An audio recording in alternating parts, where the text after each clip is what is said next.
आप सभी जानते होंगे आषाढ़ महीने की अमावस्या आ गई है। पितृदेवताओं को समर्पित यह तिथि सबसे सुंदर और श्रेष्ठ है। पितृदेवता प्रसन्न है तो जीवन में हर स्वरूप में चिंताओं का निदान होता है, वंश वृद्धि होती है, पुत्र प्राप्ति, रोग कर्ज संकट पीड़ाओं से हमेशा के लिए निदान होता है और सौभाग्य बना रहता है। आप सभी भी आषाढ़ अमावस्या के दिन इन उपाय, इन कार्यों को कर लेते हैं तो घर में निश्चित रूप से पितृ कृपा होगी और वंश वृद्धि स्वतः ही हो जाएगी। इस बार आषाढ़ अमावस्या का बहुत श्रेष्ठ और दुर्लभ संयोग हो रहे हैं। आषाढ़ अमावस्या जो है कृष्ण पक्ष की शुरू होगी 24 जून को शाम 7:07 के आसपास से और 25 जून की शाम 4:02 के आसपास समापन हो जाएगी। ऐसे में उदया तिथि को मान्यता रखते हुए और अमावस्या तिथि पर इस बात का ध्यान रखा जाता है कि हमेशा कुतुब काल अर्थात दोपहर के समय अमावस्या तिथि व्याप्त होनी चाहिए। उसी दिन अमावस्या आप व्याप्त करें, मान्य करें, दान पुण्य पूजा पाठ करें। 25 जून को आषाढ़ अमावस्या इस बार सर्वमान्य जो पंचांग में बात कही गई है उस अनुसार 25 जून को ही अमावस्या तिथि रहेगी। सूर्योदय के समय इसी दिन अमावस्या है और पूरे दिन भर में करीब करीब व्याप्त है। तो इसी दिन आप दान पुण्य पूजा पाठ और पितरों के निमित्त कार्य करें। जैसा मैंने विदित कराया, सुबह शाम देवी देवताओं की पूजा का समय है, वही पितृ देवताओं की पूजा का समय दोपहर का है। तो आप सभी कुतुब काल अर्थात दोपहर के समय निश्चित रूप से इन कार्यों को करें, वंश वृद्धि होगी और पितृ देवता अपने आप प्रसन्न हो जाएंगे। सबसे पहले आप सभी 25 जून को जल्दी उठने का प्रयत्न करें। ओम सर्व पितृदेवाय नमो नमः अर्थात अपने सभी पितरों का स्मरण करें। आप मायके पीहर पक्ष और ससुराल पक्ष दोनों तरफ के पितरों का ध्यान करते हैं तो अति उत्तम परिणाम इसके देखे जाते हैं। तो पितरों की कृपा के लिए सभी पितरों का ध्यान करते हुए नहाने के पानी में गंगा जल मिश्रित जल से स्नान करें। तुलसी की लकड़ी, काला तिल मिलाकर आप पवित्र नदी में स्नान करते हैं तो अति उत्तम है, नहीं तो अपने घर पर ही स्नान करें।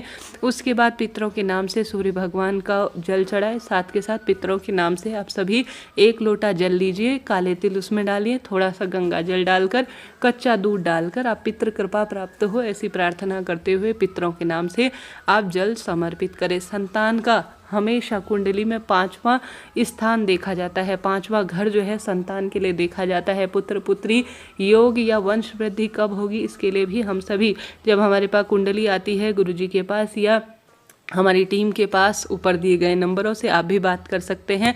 आपकी कुंडली में किस स्वरूप में पुत्र प्राप्ति के योग बनेंगे, आप पुत्र प्राप्ति के लिए तिथि निकलवाना चाहते हैं या किसी न किसी स्वरूप में कुंडली बनाना शुभ मुहूर्त के लिए, तो ऊपर दिए गए नंबरों से आप बात कर सकते हैं। निश्चित रूप से उचित समाधान आपको थोड़ा ब्राह्मण दक्षिणा देने के बाद मिल जाएगा। देखिए, अमावस्या के दिन महिला अगर पुरुष या कोई भी घर का कार्य करते हैं तो पितृदेवता इसी बात पर प्रसन्न हो जाते हैं कि मेरे घर के सदस्य मुझे मान रहे हैं, स्मरण कर रहे हैं। अगर पितृ अधोगति में हैं, भूखे हैं, उनका तारण नहीं हो रहा है तो आपके घर में किसी न किसी स्वरूप में कलह कलेश और बाधा बनी रहती है। तो ऐसी स्थिति में आप सभी सबसे पहले आपने जलदान कर दिया, फिर लंबी बत्ती का 1 दीपक काला तिल डालकर जहां भी आपके घर पर पितरों का स्थान है, कई भक्तजन रसोई में करते हैं, कई भक्तजन पितरों का फोटो के सामने दक्षिण दिशा की ओर मुख करते हुए दीपक लगाते हैं। आप इस तरह से भी कर सकते हैं। निश्चित रूप से वंश वृद्धि इससे होती है। इसके बाद अन्न का दान किया जाता है। जलदान हमने कर दिया, दीपदान हमने कर दिया, अब बात आती है अन्नदान की। तो देखिए, अपने घर में अमावस्या तिथि पर खीर पूड़ी जरूर बनाएं। तवा इत्यादि ना लगाते हो तो अति उत्तम रहता है। तो खीर पूड़ी अपने घर पर बनाएं। सबसे पहले कंडा अग्नि इत्यादि प्रज्वलित कर पितृदेवता आप प्रसन्न हो ऐसी प्रार्थना करते हुए अग्नि के माध्यम से आप थोड़ा जो आपने भोजन बनाया है उसे आप समर्पित करें। उसके बाद पितृदेवताओं का ध्यान करते हुए आप गौ माता को रोटी जरूर खिलाएं और साथ के साथ आप पितृ देवताओं को ध्यान करते हुए आप सभी गौ माता को भी रोटी खिलाएं। 3 व्यक्ति ऐसे हैं जो पितरों के तुल्य माने गए हैं, उनके मुख से पितृदेवता ग्रहण करते हैं भोजन, ऐसा शास्त्र प्रमाण कहता है। एक तो ब्राह्मण देवता, एक स्वान और एक गौ माता। इन तीनों को अगर आप अमावस्या तिथि पर तृप्त कर देते हैं तो सब कुछ आप प्राप्त कर लेते हैं। तो यह कार्य आप जरूर करें, इससे वंश वृद्धि होनी निश्चित है। अब एक ऐसा उपाय जिसे आप कर लेते हैं तो जीवन में कैसी भी कष्ट संकट पीड़ा चल रही हो उसका निदान होता ही है। इसके लिए आपको लेना होगा दूध। कटोरी में आप दूध ले लीजिए और साथ ही थोड़ा आटा सेक लीजिए। भारी से भारी पितृदोष को इस उपाय को आप 6 महीने में एक बार जरूर करें। निश्चित रूप से कैसी भी तकलीफ परिवार में कलह कलेश की स्थिति है, शारीरिक मानसिक आर्थिक बंधन चल रहा है, उन सभी से मुक्ति होकर वंश वृद्धि निश्चित रूप से हो जाती है। एक बाजार में से सूखा गोला लाए, 10-15 रुपए का सूखा गोला मिल जाता है। आटा आप सेक लीजिए थोड़ा सा कढ़ाई में, उसमें चीनी डाल लीजिए और जो है एक जो सूखा गोला होता है उसमें आटे की पंजरी को भर लीजिए और इसमें घर में घूमते घूमते घूमते घूमते जो है मौली लपेट लीजिए। मैं जो आपको गोला कह रही हूँ उसमें चीनी और आटा आप सेक कर डाल लीजिए। पूरे घर में इस आटे जो आपने जो गोला लिया है उसमें आप सभी जो है आटे को, सूखे आटे को जो ठंडा हो जाने के बाद आप सभी उस गोले में भर लीजिए और गोले को आप अपने घर में घुमा लीजिए। जब गोले में आप जो है मौली बांधेंगे तो अपनी मनोकामना कहें, पितृदोष मुक्ति की कामना कहें, नवग्रहों की दशा जो है मेरे जीवन में स्थिति मजबूत हो, ऐसी प्रार्थना करते हुए गोले में आप सभी को विशेष तौर पर आटा भरकर मौली से उसका मुख बंद कर देना है, बांध देना है, घर में घूम लेना है और पीपल वृक्ष पितरों का स्थान है, वहां जाकर आप सभी को एक गड्ढा खोदकर, पितृ देवता आप प्रसन्न हो, मैं जीव जंतु को भोजन आपके नाम से दे रही हूँ, ऐसी प्रार्थना करते हुए पीपल वृक्ष की जड़ में उस गोले को आप दबा कर आ जाइए। उसके ऊपर छोटे छोटे 2-3 पत्थर रखकर उसे बूर कर थोड़ा सा दूध उसके ऊपर आप डाल दीजिए, वंश वृद्धि की कामना कहते हुए। परिवार में किसी भी व्यक्ति को वंश जो है पितृदोष लगा हुआ है तो उसका निदान होगा और आपकी वंश वृद्धि स्वतः ही हो जाएगी। तो पितृ कृपा प्राप्त करने के लिए आप इस उपाय को कर सकते हैं, निश्चित रूप से लाभ मिलता है।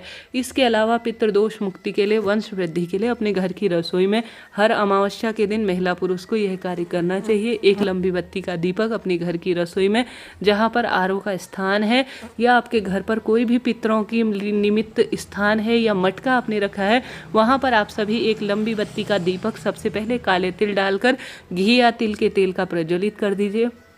उसके बाद एक जो है जो गिलास है या लोटा है उसमें जल भर दीजिए, उसके ऊपर एक कटोरी रख दीजिए और एक चावल का दाना आप छोड़ दीजिए।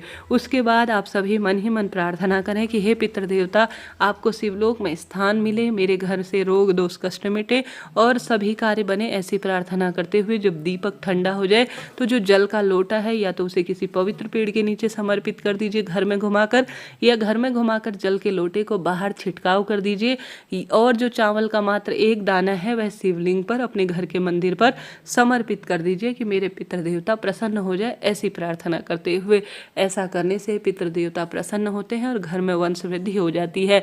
इस दिन आप अपने घर पर पितरों के नाम से हवन कर सकते हैं, पितृ चालीसा का पाठ कर सकते हैं, पितरों के नाम से ब्राह्मण भोज करा सकते हैं, एक ब्राह्मण को भी खिलाते हैं तो भी लाभदायक माना जाता है। संतान गोपाल मंत्र का जाप करवा सकते हैं, स्वयं से सुन सकते हैं, आपकी इच्छा है किस स्वरूप में आप करना चाहते हैं।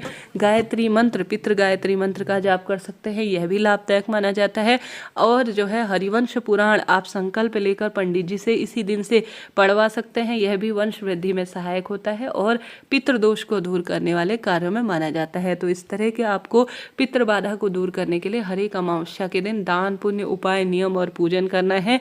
घर में वंश वृद्धि होने से कोई नहीं रोक सकता। ज़्यादा से ज़्यादा दान पुण्य करें, एक समय का भोजन पंडित ब्राह्मण जी को दान में दीजिएगा। हर हर महादेव, जय श्री पितृ देवता।